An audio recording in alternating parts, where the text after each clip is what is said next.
It's a great pleasure, as I'm indicating, to welcome back a significant figure who's been before.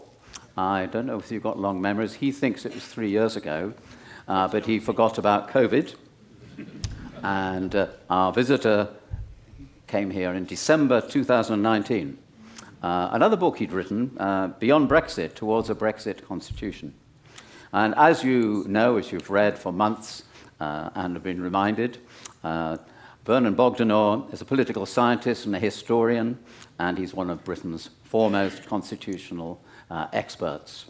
And for that reason, he was knighted in 2023. Since he's been here, he was in the New Year's Honours List for services to political science. So congratulations on that award since you last came.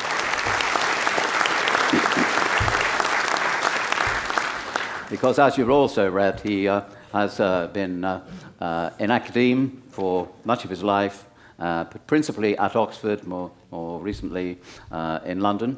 But in Oxford, he did try to educate, or did educate, a number of well-known figures who won't feature tonight, but did actually make it. One of them made it to be Prime Minister.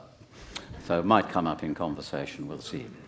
But tonight, I think is going to be quite an interesting thing, because we're not going into the law and the Constitution and the danger that gets a bit technical. We're very political tonight, but in a historical way. So my mistake in my email to all members was to say that Sir Vernon's book talks about 4 politicians who made the weather. It is in fact 6 that you'll be hearing. So you're getting even better value for money tonight than you imagined. And as you know, the title is Making the Weather, 6 Politicians Who Changed Modern Britain. So this covers our lifetimes since the Second World War.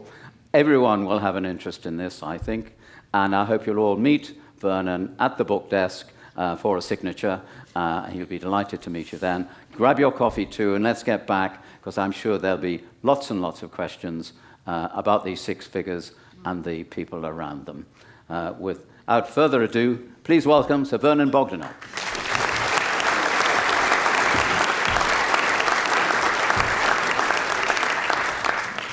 Well, thank you very much, Bill, for that generous introduction.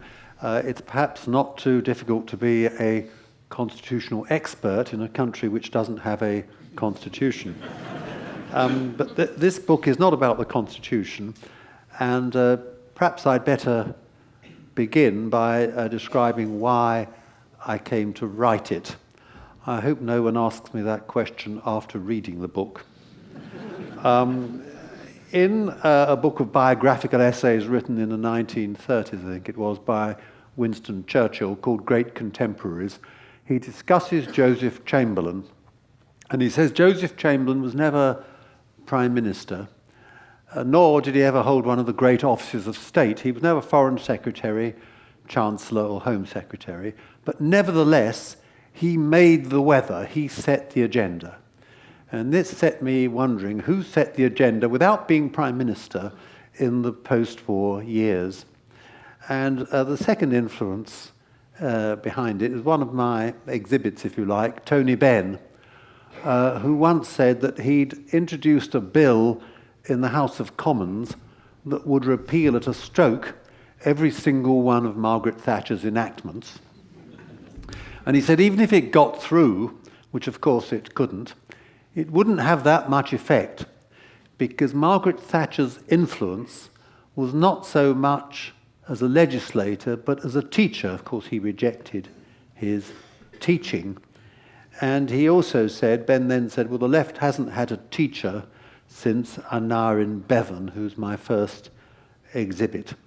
And I think of all the 6 I'm going to be talking about, they're all a living presence. Their influence remains today. And it's not an influence exerted primarily through their time in government. Indeed, some of them were hardly in government at all. Of course, my last exhibit, Nigel Farage, has not yet, perhaps one should say, been in government. Enoch Powell was hardly in government at all, and Keith Joseph was generally regarded as an ineffective minister. Now, I'm not saying, I hasten to add, that their influence was either good or bad, and you'll disagree about that. You can't say they were all good or all bad. They stood for very different things. All I'm saying, and they wouldn't have agreed with each other, of course, all I'm saying, they are people of great influence, and their influence is very relevant still today. And that's perhaps very obvious about my first exhibit, if one wants to call him that, Aneurin Bevan, who was the founder of the National Health Service, which was, when it was founded, the most ambitious publicly provided health service in any modern democracy. And he laid down the basic principles of the health service. And remarkably, they're exactly the same today as they were when he laid them down in the late 1940s. That's not true of any other aspect of the welfare state put in place by the Attlee government, the Labour government after the war. And there are two basic principles that Aneurin Bevan laid out, which are still there. And the first was that the hospitals should be nationalised rather than being run by local authorities or voluntarily, as they were before the health service came into existence. And the second principle was that the National Health Service should be financed almost entirely by taxation rather than by other forms of revenue raising. And his reason for that is related to the second reason why he's so fundamental a figure, because he's a leading post-war spokesman for democratic socialism. And he said that the redistributive aspect of the health service, paid for by income tax, was almost as important as the medical aspect of it. And he said that millionaires should be grateful that their taxes were being used to heal the sick. It's fair to say at the time he was writing, the average working man, and it was mostly men in the labour market, were paying either no income tax at all or a small amount. That, of course, is not true today. And Nye Bevan also said that the health service was a democratically accountable system because it would be controlled through Parliament. And he said that every time a maid kicks over a bucket of slops in a ward, an agonised wail will go through Whitehall. What the Health Act will do is to put a megaphone in the mouth of every complainant so that he will be heard all over the country. Now, I leave it to you to consider whether this remains, if it ever was, a realistic picture of the health service. One senior manager in the health service to whom I spoke when writing the book said to me it had become a bureaucratic monstrosity. But Bevan didn't think that. And his view of society, his view of socialism, was based very much on the sort of social solidarity he grew up with in the Welsh valleys. And perhaps it's easy to romanticize that. Perhaps it was based as much on insecurity and poverty as on civic feeling. But whether that's true or not, it was undermined by affluence in the 1950s. Now, Bevan hoped that as the working class were a majority amongst the electorate, the working class could easily institute socialism through Parliament. But in the 1950s, it was undermined by individualism, because people wanted to escape from the working class. They wanted to buy the new consumer goods that were becoming available for the first time. In particular, people wanted to own their own houses. Bevan thought that most people should be happy to live in municipal housing, in council housing, so what we now call social housing. But people bought their own house, their own car, washing machines, refrigerators, television sets, and so on, things that their parents could not really dream of. And far from undermining capitalism, Far from the working class undermining capitalism, capitalism was undermining the working class. And Bevan disapproved of the affluence of the 1950s. He called the affluent society vulgar, but of course most of the beneficiaries did not think it was vulgar. He died prematurely, certainly by modern standards, in 1960. And when he died, a conservative journalist wrote, "In the coalfields from which he came, Marx and Engels have been supplanted by Marks and Spencer. And the sound of class war is being drowned by the hum of the spin dryer. There will be no more Aneurin Bevans." And of course this raises the question of whether democratic socialism of the form he favoured is any more a viable alternative for Britain. In 1959, just before the general election, which was the third in a row that Labour lost, the Conservatives gained an increased majority in it, Bevan, who was by then Shadow Foreign Secretary, said, "History gave them," by which he meant the British working class, "the chance, and they didn't take it. Now it is probably too late. The great changes in the world will take place in spite of them." And that, of course, begs the question of whether the British working classes really wanted to take that chance that Bevan was offering them. Now, it's just possible that Bevan, if he lived, would have come to terms with the social changes which were undermining his vision. Because he wrote a book in 1952 called In Place of Fear, in which he said this: "Democratic socialism is the child of modern society, and so of relativist philosophy. It seeks the truth in any given situation, knowing all the time that if this be pushed too far, it falls into error. It struggles against the evils that flow from private property, yet realizes that all forms of private property are not necessarily evil." Would he have come to terms with the affluent society and been the great leader of the left, which Britain has not really had since the war? Of course, we'll never know. But his imprint on British history, primarily because of the National Health Service, is greater than that of all, I think, but a very few 20th century politicians. Few can claim their work changed fundamentally the way their countrymen live. And he remains, in the words of one Labour historian, perhaps the most attractive figure the British socialist movement has yet appeared. But yet, you may say, it's a comment that Isaiah Berlin once made, and you may apply it to the health service, the task in life of the wise is to undo the damage done by the good. Now, my second character is a very different figure, Enoch Powell, who's best remembered for a speech made in 1968, probably the most explosive speech ever made in post-war Britain, inaccurately called the Rivers of Blood speech. It made him for a time the most popular politician in Britain, certainly more popular than the two party leaders at the time, Harold Wilson and Edward Heath. And if we'd had a presidential system, as in America, instead of getting Donald Trump, we might have had Enoch Powell. The speech did not talk about rivers of blood. It gave a quotation from Virgil's Aeneid, which said, "I foresee the river Tiber flowing with blood."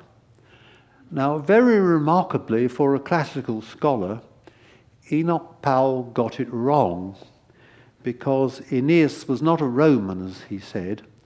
Aeneas was a Trojan immigrant into Rome, who married a Roman through intermarriage.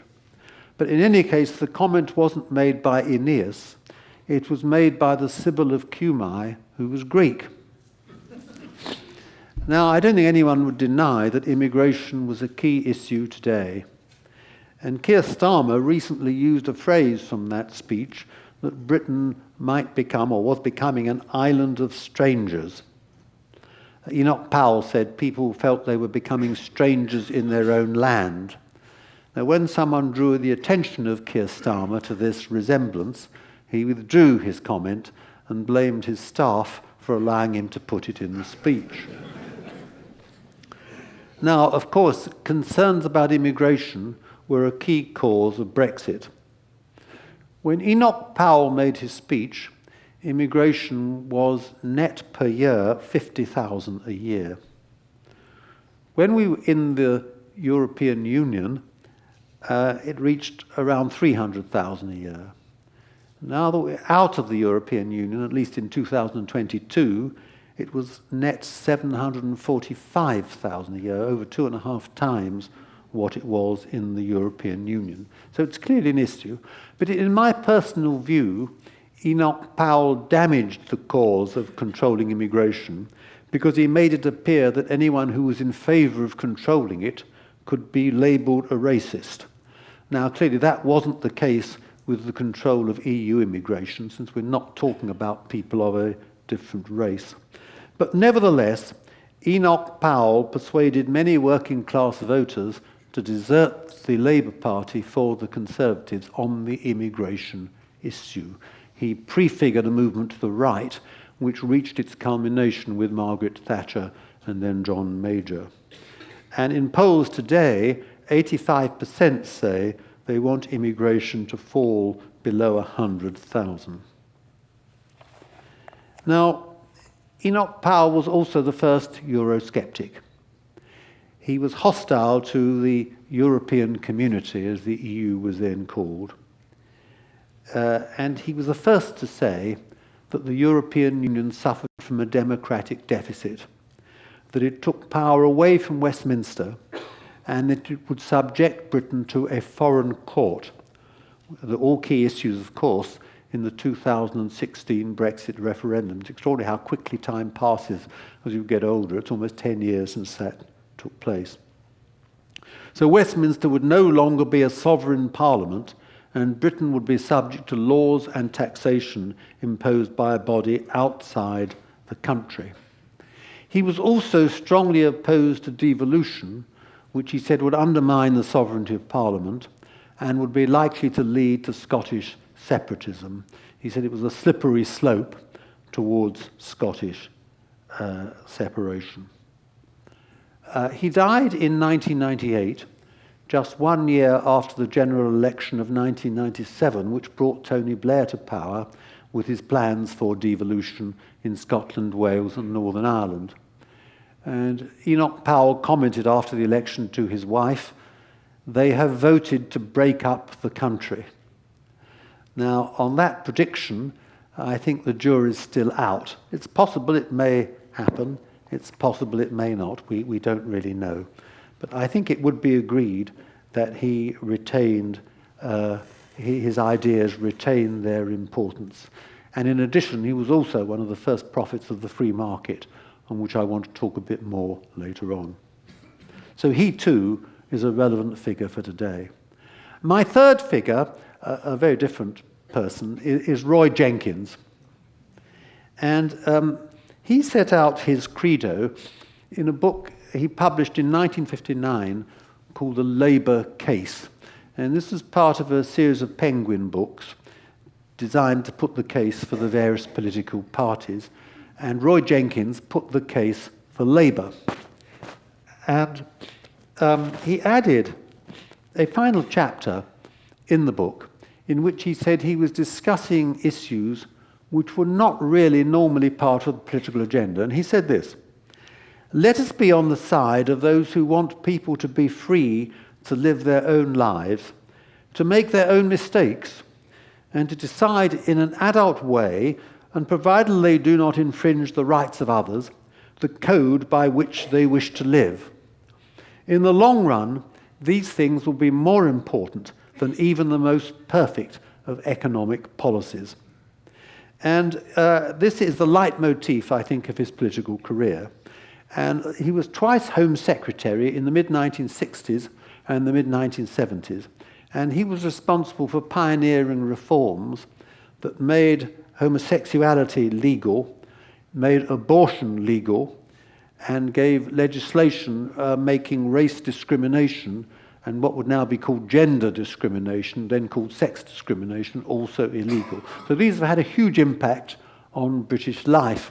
And it's fair to say that although they're controversial, I don't think many people would wish to reverse any of that legislation. Religious minorities are, of course, opposed to abortion on principle, but I think otherwise, those who don't belong to those minorities would not wish to reverse that legislation. The Conservatives, who were in power for a long time, from 1979 till 1997, said these reforms brought in what they called the permissive society. Roy Jenkins said he preferred to call it the civilized society, but it's fairly clear that the Conservatives did not seek to reverse any of this legislation, and I don't think anyone proposes to do that, in fact. The most remarkable, perhaps, reform, and it'd be very difficult for anyone, I think, to appreciate that such a situation ever existed, was the abolition of the Lord Chamberlain's censorship of plays.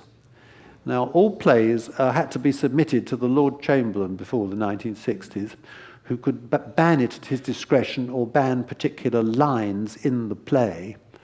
And since the Lord Chamberlain was a court official, he couldn't be questioned in Parliament about it. He had complete discretion, even though he probably had no more knowledge about the theatre than any ordinary, average, well-educated playwright.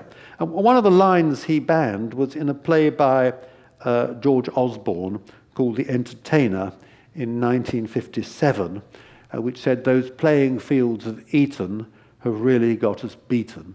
And that was knocked out by the Lord Chamberlain. Some of you may have seen in London recently a play by Bernard Shaw called Mrs. Warren's Profession, about prostitution. And that was banned by the Lord Chamberlain in 1893, but not first shown till 1925. You could always get round that legislation because what theatres tended to do is establish so-called private clubs which people could join for a fee and become members of the club. And as a member of the club, you could see the play. The Lord Chamberlain's jurisdiction didn't extend to private clubs. And there was one play in the late 1940s, I can't remember which it was, performed at a private club at which Queen Mary, the Queen Mother, was seen in the audience. The most remarkable feature of the Lord Chamberlain's jurisdiction came in 1957 with a play by Samuel Beckett called Endgame, which was licensed for performance in French, but not in English, on grounds of blasphemy. So either the Lord Chamberlain did not understand French, or perhaps he thought those who did understand French were already so corrupt as to be beyond redemption. Now, apart from these libertarian reforms, Roy Jenkins is also remembered for the idea of party realignment. He thought the Labour Party had become too hidebound to the left, controlled by the trade unions, and he formed a new party in 1981, the Social Democrat Party, which linked up with the Liberals and eventually merged to become the Liberal Democrats. And he said to secure party realignment, you need proportional representation. Now, oddly enough, that idea has been taken up by another one of my six with very different ideas to Roy Jenkins, namely Nigel Farage. And whereas Roy Jenkins sort of realigned on the left, Nigel Farage seeks a realignment on the right. And that's natural for a party, the Reform UK. In the last election, it got 14% of the vote, 1 in 7 voted for them, but just 5 seats out of 650, and they can reasonably say that is not fair. It's worth pointing out in our last 2 elections held under proportional representation, which were the European Parliament elections in 2014 and 2019, they were both won by parties led by Farage, UKIP in the first case and the Brexit Party in the second. And in the second case, the Conservative vote fell to 9%, and that led to the resignation of Theresa May. So proportional representation had very different effects from what Roy Jenkins and the Liberals indeed imagined. They thought it would strengthen the left centre. Instead, it seems to have strengthened what I suppose people would call the far right. So that's an ambiguous legacy. But again, I don't think anyone would argue that Roy Jenkins is not a highly relevant figure. Now, my fourth exhibit, if you like, Sir Keith Joseph, I think has been more widely mocked than any other British figure in the post-war years. Dennis Healey, who was Defence Secretary in the 1960s and Chancellor in the 1970s, said that he was a mixture of Rasputin, Hamlet, and Tommy Cooper. And he was generally known as a mad monk. Now, most politicians, no doubt, are mocked by people of the opposite party, but he also mocked by people in his own party, the Conservatives. Reginald Maudling, who was Chancellor in the 1960s and Home Secretary in the 70s, said he was nutty as a fruitcake. And Lord Hailsham, who was Lord Chancellor in the 70s and 80s, said he was dotty. But he achieved more than any of them, because I think he was the brains behind Margaret Thatcher. He gave the ideas which sustained her beliefs, and in particular the idea of the market economy. And in my view, he is, with Nigel Farage, the most influential politician of the post-war period who did not become Prime Minister. Thatcherism was a new kind of conservatism and had an influence on New Labour under Blair as much as on the Conservatives. Tony Blair adopted many of Keith Joseph's economic nostrums, and it's not clear to what extent even Keir Starmer will be able to undermine them. Now, the first point that Joseph made was that inflation was the great disruptor. He said we'd been too much misled by memories and pictures of the bleak, muffled men and the hopeless dole queues of the 1930s. That wasn't the problem in the modern world. The modern problem was the control of inflation, that money was losing its value and creating huge instability in society. And he said the Conservatives had contributed to that because they'd thought, like the Labour Party, there were shortcuts to utopia by higher public spending, in particular subsidies to nationalised and private industries, which drew away wealth created by the private sector. Furthermore, we had too many trade union privileges and immunities, and all that led to hostility towards wealth creation and the profit motive. But the entrepreneur, Keith Joseph said, had the Aladdin's lamp, which could produce the revenue that could alone finance social improvements. Now, Joseph had a huge influence, but he was very modest about it. And whereas most politicians exaggerate their successes and often non-existent achievements, Keith Joseph was the opposite. He said of himself, "I was a joke, a useful joke, a convenient madman." And when he finally left government in 1987, after being Education Secretary, not a very successful one, it's fair to say, he was asked by a journalist from the Teachers' Union, who was writing an article about him, whether he was proud of his achievements at education, and he replied simply, no. But what he did was to give the Conservatives intellectual self-confidence. Previously, they'd been on the defensive against Labour, following in the wake of Labour's policies, but a bit more moderate way. He played a similar role to left-wing thinkers in the 1930s, like G.D.H. Cole, R.H. Tawney, Harold Lasky, and the Left Book Club, and that they paved the way for the Attlee government in 1945. Keith Joseph paved the way for Margaret Thatcher's governments, and also New Labour. In 2006, under Blair, Britain proposed successfully the World Cup, which would sponsor the World Cup, and an official document said Britain was a nation of entrepreneurs. One can't imagine the Labour Party saying that before Margaret Thatcher. Peter Mandelson famously said the Labour Party had no objection to people becoming what he called filthy rich, as long as they paid their taxes. So Keith Joseph played a large role in helping to create a new economy for Britain. But the Thatcherites wanted more than that. They wanted also to create a new society, to restore the values of community, family, and love of country. Margaret Thatcher often spoke of Victorian values. I think what she really had in mind was an idealized version of 1950s Britain based on thrift and investment. Her father, who was the owner of a grocer's shop in Grantham, never borrowed money. He thought it was immoral to borrow money. And I think Margaret Thatcher wanted to create a society in his image. But the trouble was the market economy, and particularly after the Big Bang in 1986 in the city, was a destabilizing phenomenon, undermining a stable society. Keith Joseph was surprised when the Mulberry Trust, which was a housing trust he was very much involved with,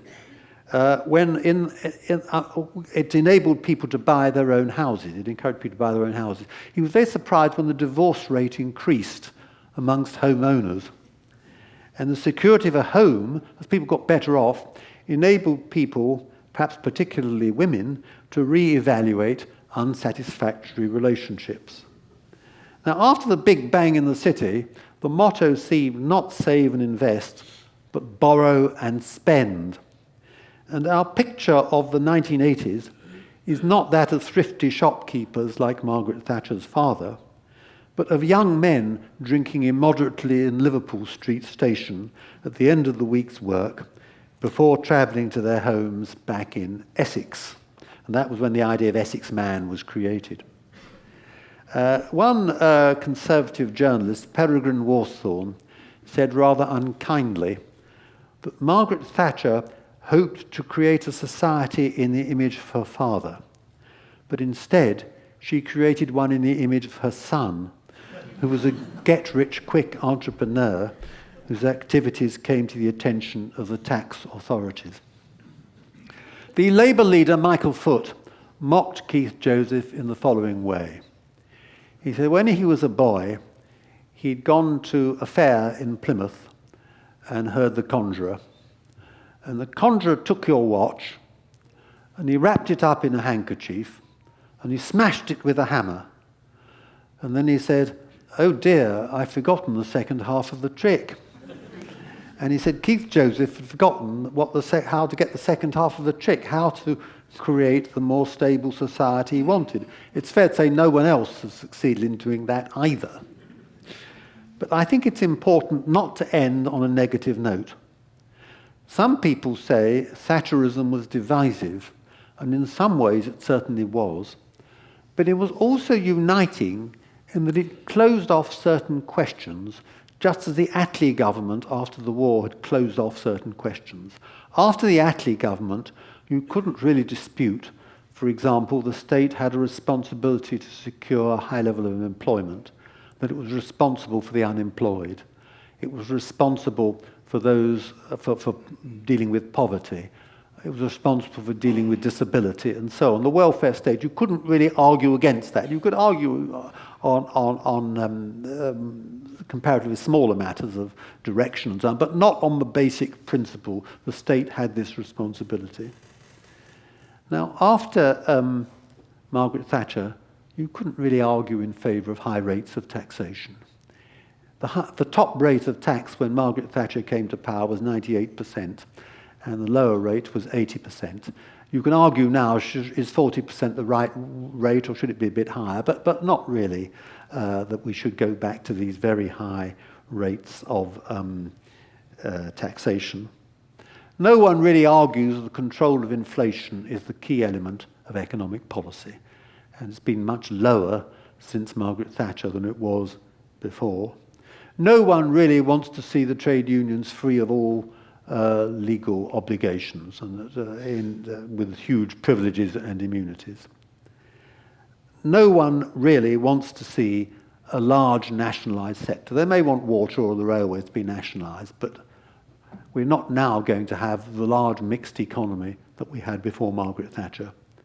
And all that, I think, is now taken for granted. And so I think we live to a large extent in Keith Joseph's Britain.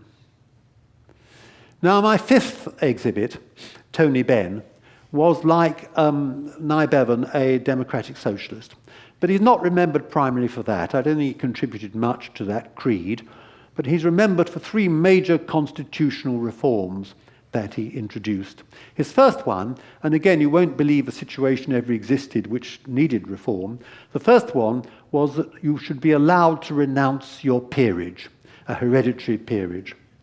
His father was a hereditary peer, Lord Stansgate, and the day after he died in 1960, Tony Benn received a national insurance card addressed to Lord Stansgate and was prohibited from entering the House of Commons.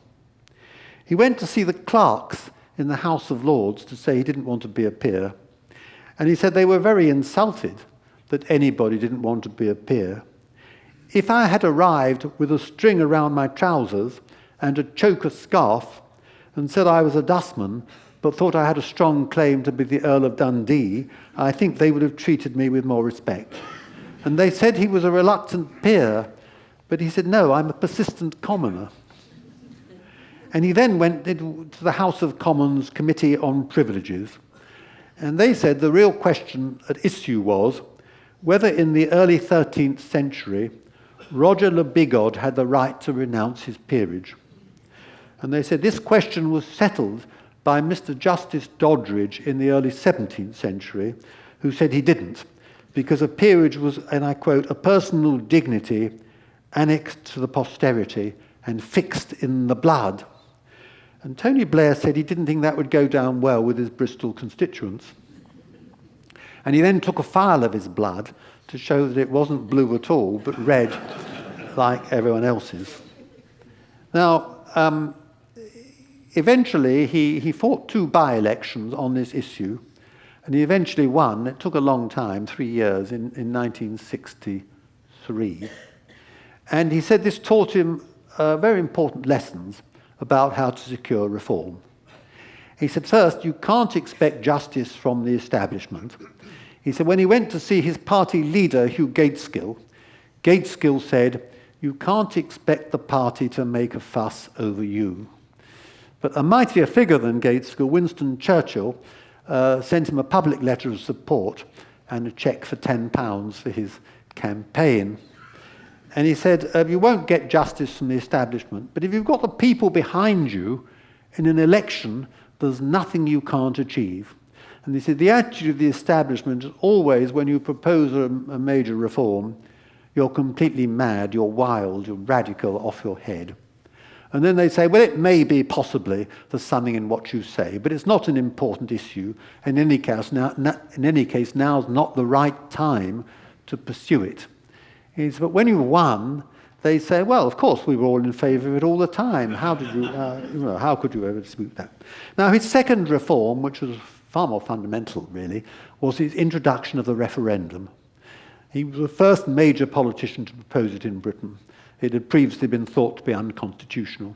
And this came about from an epiphany that Benn had in 1968, the year of the American Student Revolt and the French Student Revolt, which persuaded Lyndon Johnson, the American president, not to stand again and almost drove President de Gaulle out of office. And Benn said, voters are no longer satisfied simply with putting a cross on a ballot paper once every 5 years. They were protesting against traditional and remote institutions of representative democracy. That's why you've got nationalist movements in Scotland and Wales, you've got student protest, you've got black power. There was a search for more open government, and democracy was on trial. And of course, all that came about with a referendum on Europe, the first one held in 1975 and the second in 2016. Then his third reform was that party members, as well as MPs, should be allowed to elect their party leaders. Something taken for granted now, but again, not very easy to achieve. Now, Benn's political career was longer than anyone in post-war politics, except the Queen. He was in Parliament from 1950 to 2001 with one brief interval. But in 2001, he said he was going to leave the Commons to, as he put it, devote more time to politics. And he was allowed to use the Commons library and tea rooms and sit in the Peers' gallery to listen to debates without, as he put it, the humiliation of being a lord. And he then entered a career of public speaking. He attracted large audiences like this one, speaking around the country. And as you can imagine, he didn't have much time for Tony Blair. And at one of his meetings, he said if there were any supporters of New Labour present, they should leave at the door on the far right. In 2005, at the age of 80, he gave spoke at 5 fringe meetings at a Labour Party conference, and then collapsed and was put in an oxygen mask. And his son Hilary, now a cabinet minister, came to see him in hospital, and Benn removed the mask and said, "Now about your speech in conference." In 2007, he gained an encomium. He was voted by the BBC's daily politics programme Britain's political hero, 38%, 3% ahead of Margaret Thatcher. But in 2007, something came which pleased him even more. He received a death threat. And he said, "I was very chuffed, as I've not had one for years." He said, "Once I was called the most dangerous man in Britain. Now I'm told I'm a national treasure." That's the final corruption in life. You become a kindly, harmless old gentleman. I am kindly, I am old, and I can be a gentleman, but I'm not harmless. He gained 2 posthumous victories. The first was in 2015, when Jeremy Corbyn was elected leader of the Labour Party. Would certainly have supported Corbyn. And it's often forgotten that Corbyn in 2017 and 2019 secured more votes than Keir Starmer last year. His second posthumous victory was Brexit in 2016, which he would also certainly have supported. And his central insight is that the world of deference and respect for authority was passing away, and that democracy had to be redeveloped on new foundations. Oddly enough, some of this critique was taken over by Tony Blair. The referendums under Blair, devolution, constitutional reforms of other sorts. But Benn, like Tony Blair and most Labour leaders, was not in favour of proportional representation. And Benn once said to Neil Kinnock that the reason was that in any list system of proportional representation, he would be 599 out of 600. And Kinnock replied, "Do you want that in writing?" Now, my last exhibit, if you like, is the only one still alive, who's Nigel Farage, and very much alive. Now, whatever you think of Brexit, I think you'd have to say, perhaps I ought to say I was myself a Remainer in the referendum, but I think you'd have to say it's the most consequential decision Britain has made in foreign policy since the war. And you may argue that without Farage, it would not have happened. Furthermore, since 2010, the Conservatives in particular have been in awe of him, and he can claim to have destroyed 3 Conservative Prime Ministers, David Cameron, Theresa May, and Rishi Sunak.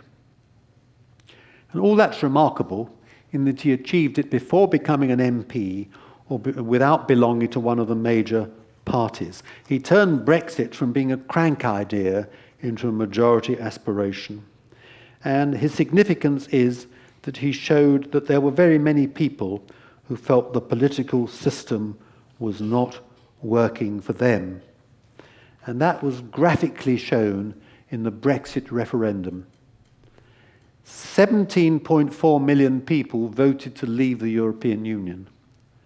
Now, in last year's election, if you add up the votes for the Labour and Conservative parties, that is 16.5 million. That's almost 1 million fewer voted for the 2 major parties than voted for Britain to leave the European Union.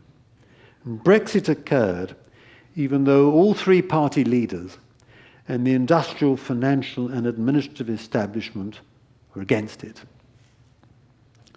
Now, some concluding remarks. Why these 6? Many have asked me, what about other influential post-war politicians who didn't become Prime Minister? What about their influence? They mention R.A. Butler, author of the 1944 Education Act, Hugh Gateskill, Anthony Crossland, Neil Kinnock, Michael Heseltine, Kenneth Clarke. My answer is this, that their significance lies in adapting their parties to the prevailing consensus. My 6 all challenged that consensus. They were contrarians. They all challenged the consensual post-war settlement. Bevan and Tony Benn wanted to shift it to the left. Powell, Joseph and Farage to the right. Jenkins wanted to preserve it, but thought a new constitutional settlement based on proportional representation was actually needed to preserve it. And that is why, that although there were Bevanites and Powellites and Bennites and Jenkinsites, there haven't been any Butlerites or Kinnockites or Clarkites. So what my 6 have in common is that they're all contrarians. And the epigraph to the book is a quotation from Bernard Shaw, who said, "The reasonable man adapts himself to the world. The unreasonable man persists in trying to adapt the world to himself. Therefore, all progress depends on the unreasonable man." Now, secondly and finally, they are all very fine communicators. The first task of a politician, it seems to me, is to communicate, just as the first task of an academic is to teach and write. But whatever you think about Keir Starmer or Rishi Sunak, I don't think anyone would say they were great communicators. Indeed, it's difficult to think of another great communicator in Britain apart from Farage. Possibly Andy Burnham might be in that category, but not many others. Farage can communicate, but it's no good just communicating. You have to have something substantial and important to communicate. Margaret Thatcher once said of President Clinton that he was the great communicator, but he has nothing to communicate. And I hope that although I'm not a politician myself, I've communicated enough to persuade you to buy the book. Thank you for listening to me.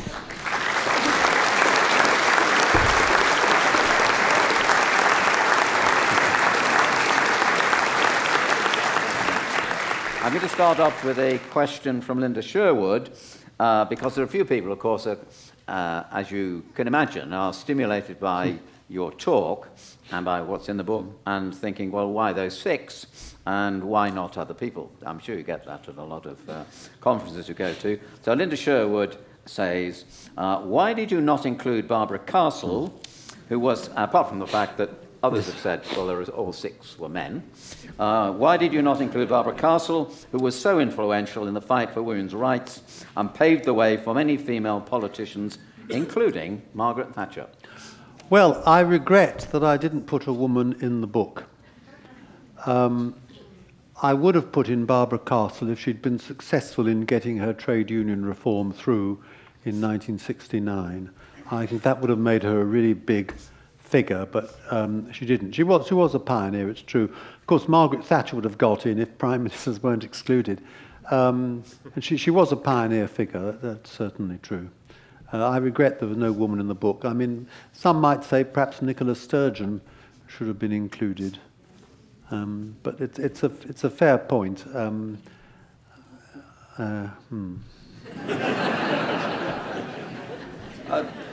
Another question that's coming up here is slightly different flavour here about the 6.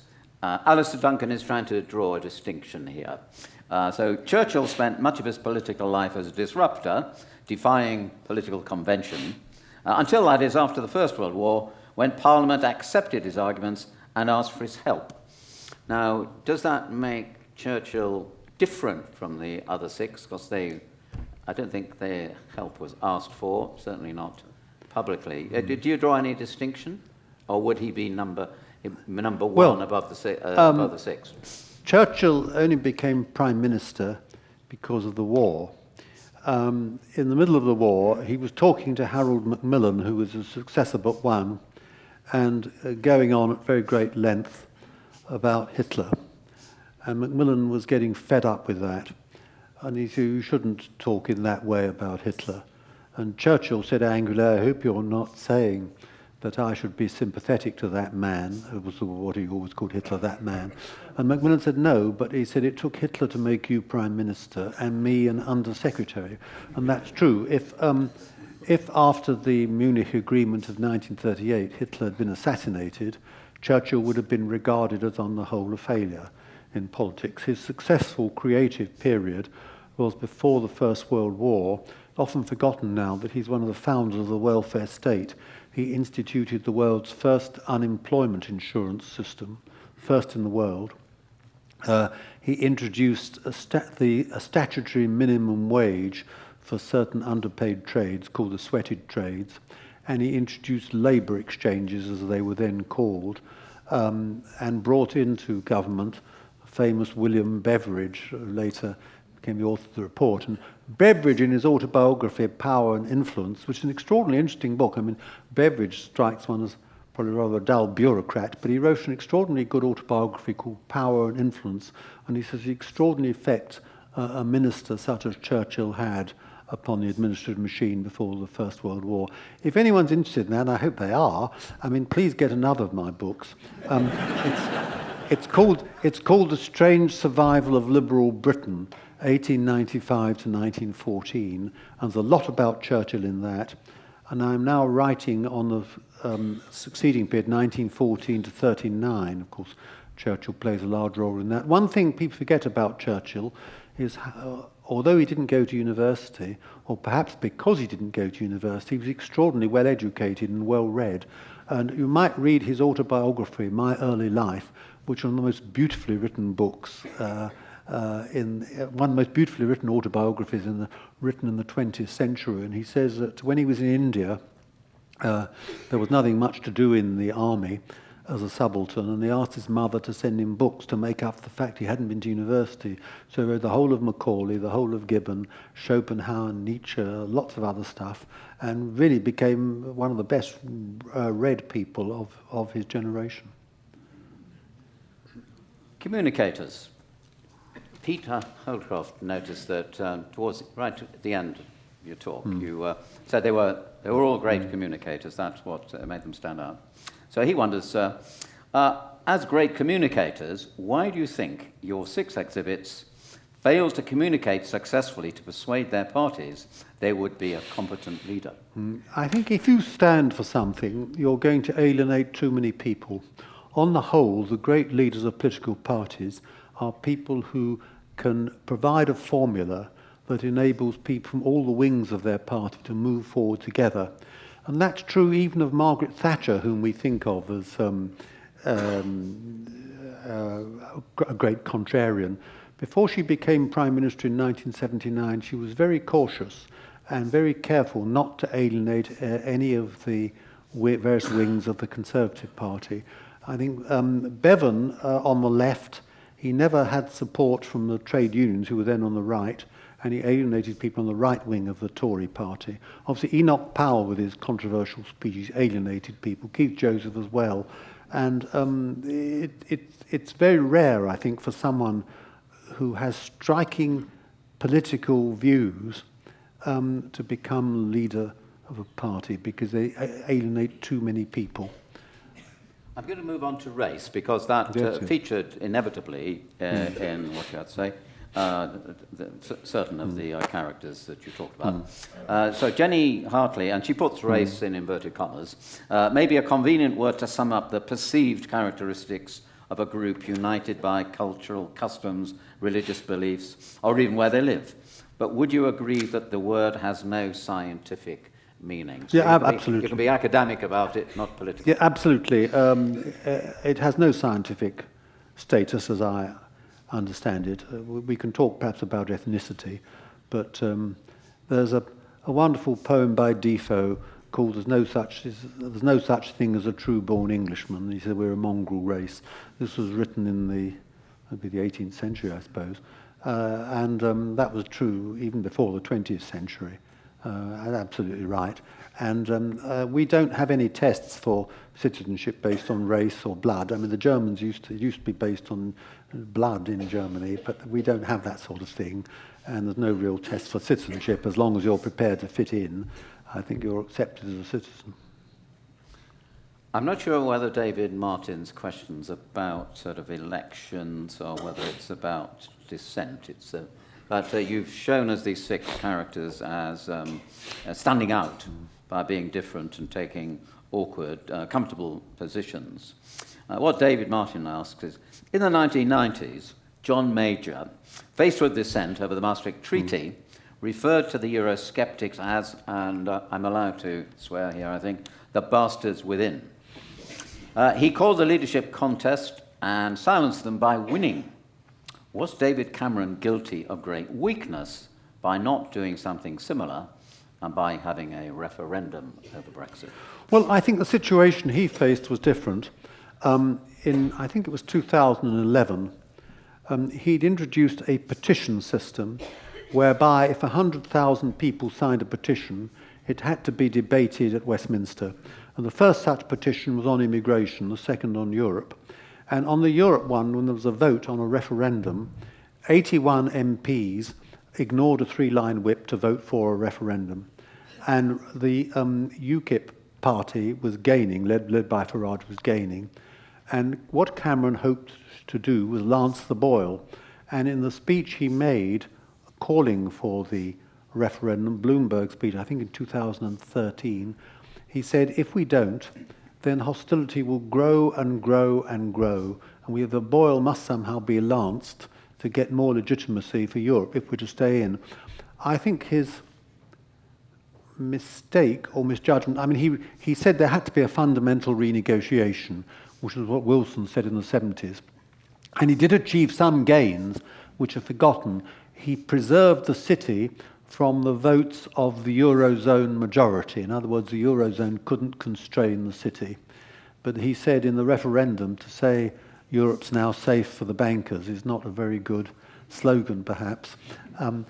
Where he failed was on immigration. He needed substantive concessions on immigration. And he said that when he went to Poland and the Baltic states, they said, we're with you. We're losing our best and our brightest to Britain. But we can't say it because the communists didn't allow emigration. We can't now say we're doing the same as the communists. And he could have, and I think Margaret Thatcher would have done this, he could have banged the table with Angela Merkel and said, if you don't give me some concessions, I will campaign for a no vote. And he didn't do that, and he didn't get much. And Angela Merkel owed him no favours, as she thought, because Cameron, in his campaign for the Conservative leadership in 2005, had withdrawn the Conservatives from the European People's Party in the European Parliament, and that annoyed Angela Merkel. But I think that was the greatest weakness. And it coincided, excuse me, it coincided with the Syrian civil war and a lot of Syrians leaving for Turkey. And there was a great fear, completely unfounded, that we'd have lots of Syrian refugees here. It was a completely different problem from freedom of movement in the European Parliament. But they were conflated, and Nigel Farage, in what you might call a lapse from strict standards of truth, held that 80 million Turks could come to Britain if we stayed in the European Union, which was not, I think, the case. But I think Cameron was unfortunate. Your luck runs out. We'll come back to Farage, I think, in some of the later questions. You touched on proportional representation, inevitably, in your talk. Anthony Boulding wonders, and I think he's talking about today, aren't you, rather than the past. So his question's about today. If we had proportional representation today, would that be better for the left or for the right? Well, you can't tell how voting patterns would change. What has happened, I think, is that proportional representation for the European Parliament and the London Assembly, also the devolved bodies, gave people the idea that a vote for a small party is not a wasted vote. And Nigel Farage said if we hadn't had PR for Europe, we wouldn't have got off the ground. And that, of course, was totally contrary to what people like Tony Blair, who introduced it, favoured. They wanted to strengthen the left, centre. You can't tell. I mean, what is very clear is that we now have, it's odd because although we've left the EU, we've got a continental party system. In Britain, we have 6 parties. We've got Conservatives, Labour, Liberal Democrats, Reform UK, the Greens, and the new party, which Jeremy Corbyn's trying to form, called Your Party, I think it's going to be called. In Scotland and Wales, you've got 7 parties. Now, the first past the post works moderately well with 2 parties. I'm not sure it works well with 6 or 7. In the last election, Keir Starmer won the election with 34% of the vote. He got a landslide. Now, is that a good democracy if 2/3 of the people don't want you? Mussolini in the 1920s set up a law called the Acerbo law, in which automatically the largest party would get 2/3 of the seats. Now, that's what's happened in Britain. And I mean, it seems to me you can't keep the system as it is without keep the system as it is with a multi-party system. How votes would change, it might help the Greens, the Corbyn party, Reform UK, who knows? But it's very difficult, I think, now to defend the system we've got. And although I wouldn't myself vote for Nigel Farage's Reform UK, it does seem unfair that with 14% of the vote he got just 5 seats. And that Starmer, with 34% of the vote, gets a vast landslide. I've got some questions on Farage. Are there any questions? Anyone wanting the microphone? We will have one in front row in a minute. Anyone upstairs? Just wave your hands around, please, if you're going to come in. But a couple of questions about Nigel Farage. Surprising he's been picked out of the 6. But, Jane Sharman, will Nigel Farage make a good Prime Minister? And another one is, in 2016, having secured a Brexit victory that he never expected, did Farage then run away from potential power? Does that make sense to you? I don't think he had a chance of getting power after 2016 because the Conservatives said they would implement Brexit. So whether he'd make a good Prime Minister, look, it's difficult enough to find out what happened in the past. To find out what's going to happen in the future is an impossible exercise. I think it's the only thing one can say from history, you cannot tell whether someone will be a good Prime Minister until they're actually there. I mean, everybody thought Anthony Eden would be a good Prime Minister. He wasn't really. And I don't think many people thought Attlee would be a good Prime Minister. He was sort of rather shy non-entity. He was sort of, but he did prove a good Prime Minister. Same Margaret Thatcher, people didn't think at the time, it's forgotten now, that she would be any good. And she turned out to be quite effective. You cannot tell till someone actually has the job. And the job is entirely different from being number 2 or 3. You can be a very good number 2, as Eden was in the Foreign Office, and not particularly good as Prime Minister. It's a different job because problems are flying at you from all directions, not just from one department. And they're all very difficult problems because if they were easy, they'd be solved at a lower level. So it's a quite different position to have. And I think you can't tell how good anyone will be at the job till they're actually there. Question right in front of us, front row, centre. Thank you, Bill. It's largely been covered just now. I was going to ask which of the 6 would and could make a good Prime Minister rather than be on the list because they weren't. But I would be interested in your opinion on the other 5, whether they would have been successful in the role, please. Well, it can only be a guess.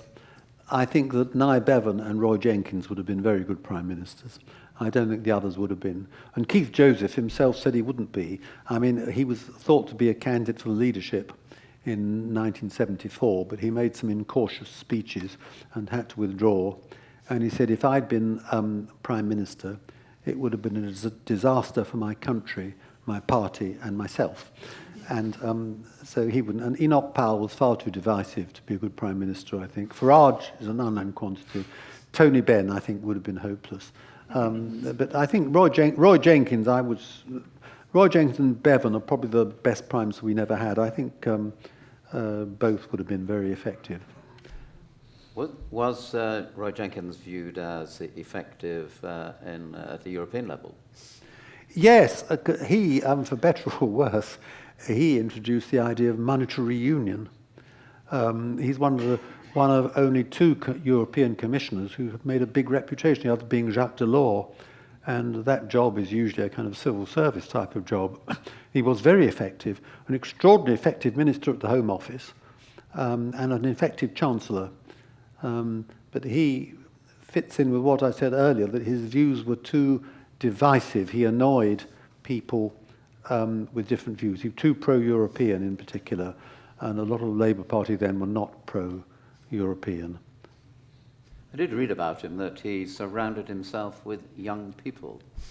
Is that a good... Well, he did attract disciples, but he never fitted in with the Labour ethos. I mean, he didn't mix with the trade unionists and so on. And no, his weekend country house stuff, keeping himself... Do you think there's some formula for keeping... We are interested in this. How do we stay young? Is it by mingling with young people? Well, I think he did stay young, but he also... he had a backstory which most Labour MPs would give their eye teeth for. I mean, it's told in the book because his father was a miner and was arrested during the general strike for causing an affray.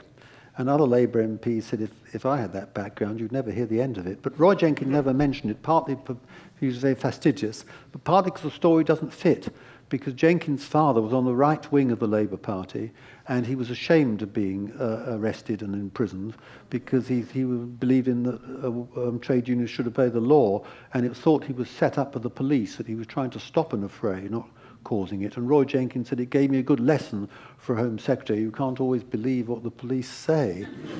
And he also changed his accent, so you wouldn't think he came from South Wales. And it said when he was at Oxford and was asked where he came from, he said the Marches, that he came from Aberzychan in the valleys. And once someone said to Aneurin Nye Bevan that he didn't think Roy Jenkins was very ambitious. And Bevan replied, not ambitious. He said, a boy from the valleys adopts that accent, and you say he's not ambitious. Now, we've got some questions about stability. I think was stability mentioned in your talk? Was danger mentioned? Danger? Yeah, danger and stability. It may have come up, or the hint might have been in there, because I've got three questions here with different flavours that you might want to explore. So, Ian Watson, which of the six chosen was the most dangerous to the most dangerous to the stability of the country? Chris Nibbs says, the Chinese leader, she's just commented, we need stability with international relationships. Is Starmer in his current drive to get close to the EU and blanking Russia contributing to world stability or not? Is he a contrarian or is he a follower? So that's your six, and that's bringing Starmer into it. And Tim O'Malley, I'll go over these if we need to. No, it's all right. Nathan Gill, a former leader of Reform in Wales, is serving a 10.5-year sentence for accepting bribes from a Putin aide in return for making pro-Russian speeches as an MEP. Farage made, he says, Tim O'Malley, Farage made very similar speeches. Do you think he is a danger to our national security? So stability... Yes, danger. I think the most unstable would have been Benn and Powell. I think they would have upset the apple cart if they got to power. Unstable, yes. Bevan, it's often forgotten, he's treated as a rebel. He wasn't, he was a man of government. It's a tragedy that he was only in government for such a short time. Setting up the National Health Service, whatever you think of it now, was an extraordinary administrative achievement, and his civil servant said he was the best minister they'd ever worked with, because he established the principles and delegated to let them get on with things. And it's a remarkable achievement in the immediate post-war years, and Attlee, I think, mishandled him by not promoting him. I think he'd have been a very good Prime Minister. On the question about Starmer and the EU, I think this is largely, or in part, a response. I mean, Starmer's a conformist, but it's a sensible conformism because in response to Trump, I think we need to move closer to Europe, particularly in defence matters. So I think that is sensible. We're not going to join the EU in the foreseeable future, but we need to coordinate our defence and foreign policy arrangements with countries on the continent, in my opinion. On the third point about Russia, it's true, Farage... The similar types of parties to those of Farage in France and Germany and other places, Marine Le Pen and the AfD, they're much more sympathetic to Russia than mainline politicians. And they're now having to back down a bit, and Farage is backing down a bit. Of course, he was also more sympathetic to Trump, and he's backing away from that.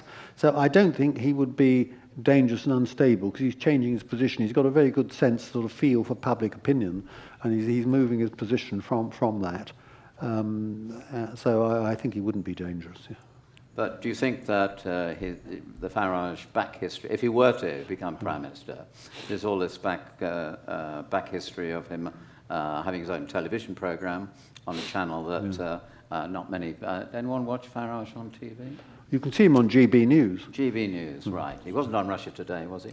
I don't know. It's a good question. I ought to know. I don't know. I mean, do you think that's going to be thrown... Well, yeah, it might. Of course, absolutely. And he was at Trump's second inaugural. He was invited as a guest. And I think that will be thrown back at him, yes, and he has to shift his position. Can we talk briefly about sort of honours and lords and so on? You did say something to me over the meal about how much it costs to get into the House of Lords, which I thought was quite interesting. You may or may not wish to share that with everyone. Jeff Elliott. Tony Benn clearly saw no value to society in remaining Lord Stansgate. What value is there in any given honour? And Dave Bayliss. Why do we seem to be unable to replace the House of Lords with a democratically elected upper house? Well, the House of Lords can ask a government to think again, as it's doing, for example, at the moment on assisted dying, but it can't stop a determined government in its tracks, because the government, after all, has been elected, even if you don't like the system which elects them.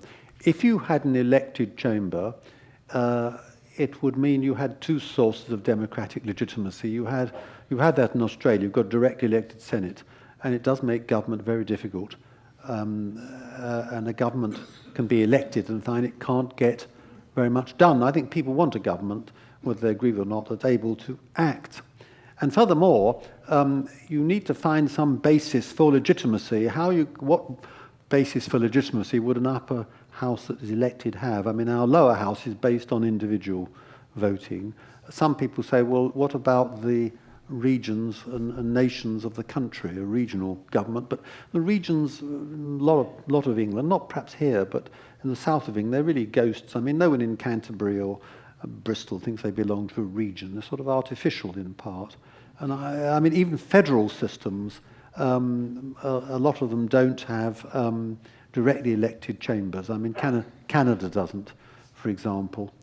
So one that does is Australia, which has a huge blockage of government.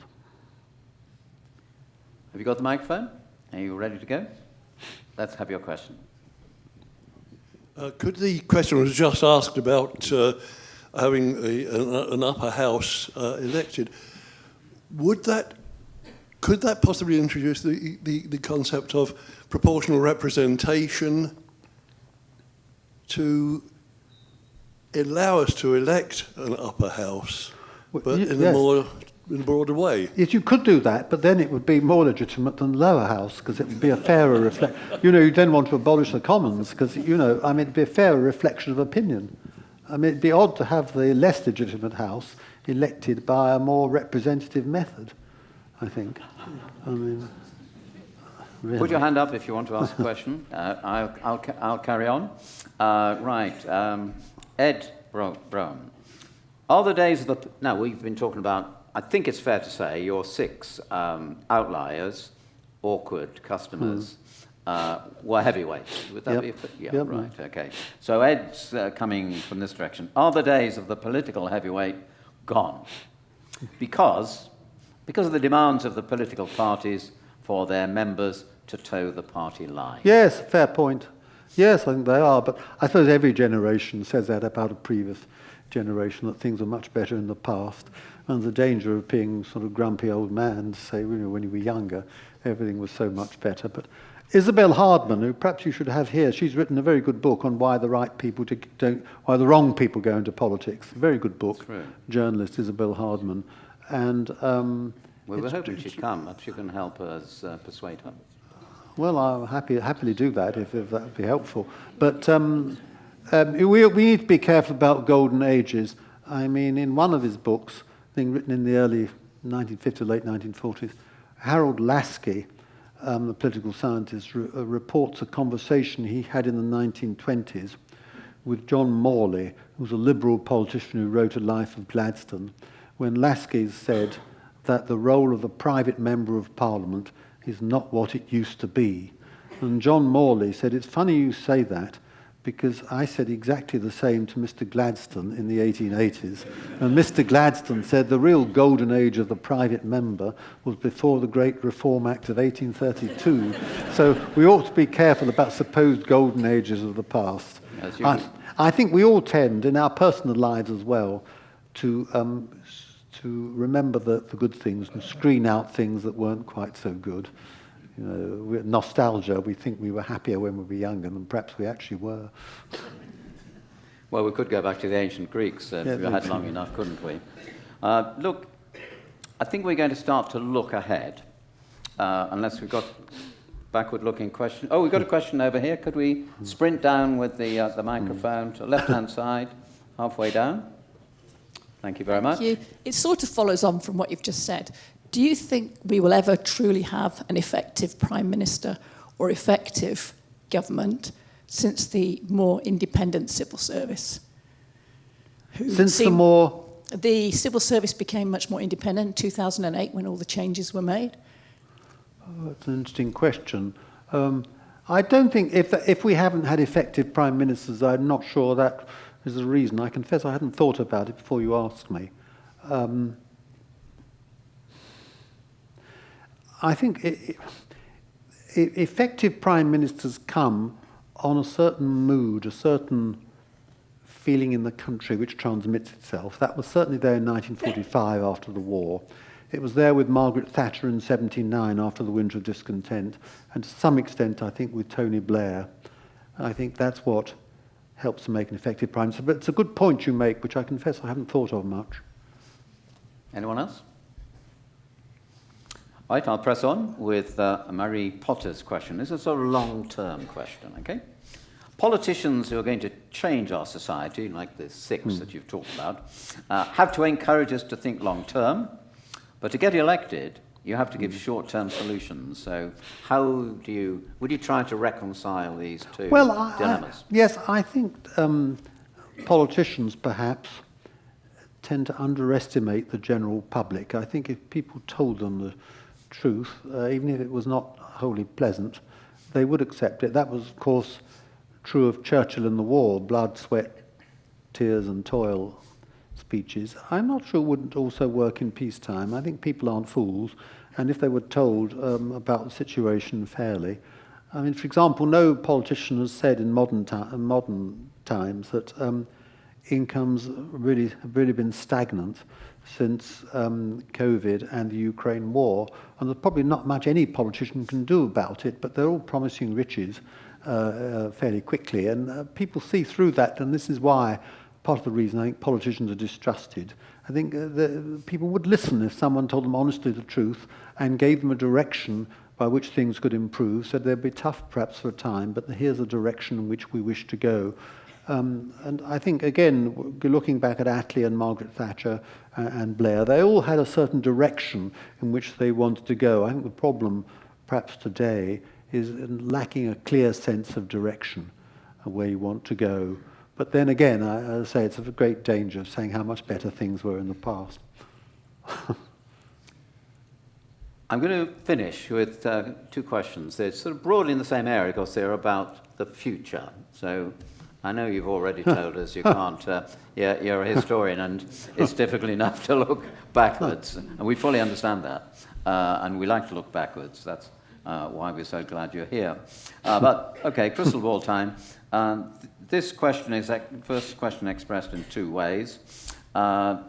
Christine Powis puts it this way: who will develop from the new mob of MPs to become memorable of those we've compared with those we've spoken about tonight? Maybe you've been doing some talent spotting. Is there a shining light of the future?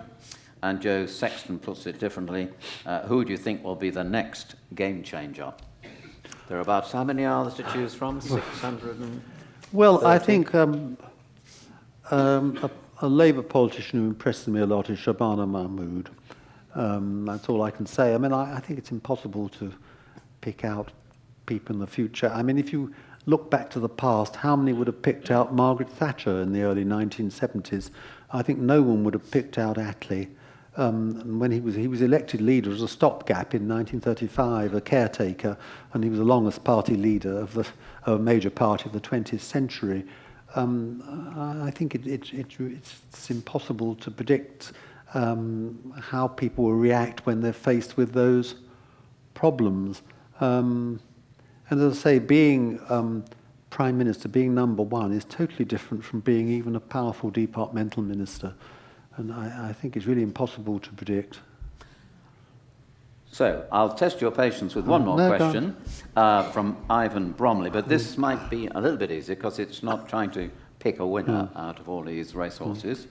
It's, what would you predict to be the next major political reform? And he does add, and who might lead it. But let's stick with what you think might be the next major political reform where these sort of somebody makes a big fuss and changes our mind and changes the Well, I don't know whether you call it major, country. but the lowering of the vote to 16 seems to me an important reform. Well, devolution, it's already in play. I don't know if we call that a future or not. I think that's a very major reform, and we may see many, many more Andy Burnhams, that is, people who gain political salience through local government, which is something fairly new in Britain. I mean, Boris Johnson got it, Ken Livingstone got it, now Andy Burnham's got it. And I think that's a good thing because if you're a local mayor, you have experience of actually running something, doing something as an executive. Most MPs don't have that experience politically. It's very different from the continent, where many French prime ministers have been mayors in the past, and German chancellors have been leaders of provincial land governments, and a number of American presidents have been governors of their state. So I think it's a very important change. Will have important long-term effects. But to go even further in the future, I think we will have proportional representation within the next 20 years, if not earlier. There, ladies and gentlemen, we must leave it. Would you please remain in your seats for a few minutes so that Vernon can make a quick escape to the train station? Not because he's not welcome, but he has a train to catch. I hope that what you've heard tonight lived up to everything that I proposed to you. But we have had with us tonight one of the great historians of the 20th century. And if you think about the purpose of world affairs, it is to look at international politics, but also, fundamentally, we do hope, against experience, that our politicians will learn from history and do a little bit better. And we do need people like the gentleman on my right to continue to bring to our attention. I do remember that when Lord Martin Rees came here, and he was asked who would make a good, what sort of person would make a good Prime Minister, he said, I wouldn't want someone who was a PhD in dentistry. I'd rather it was a historian. And I don't think you're going to be eligible to be the next Prime Minister, but you will, heaven forfend. But I think you've cast great light tonight, and thank you so much for being with us. Thank you very much. Safe journey back to London. Sir Vernon Bogdanor. Great.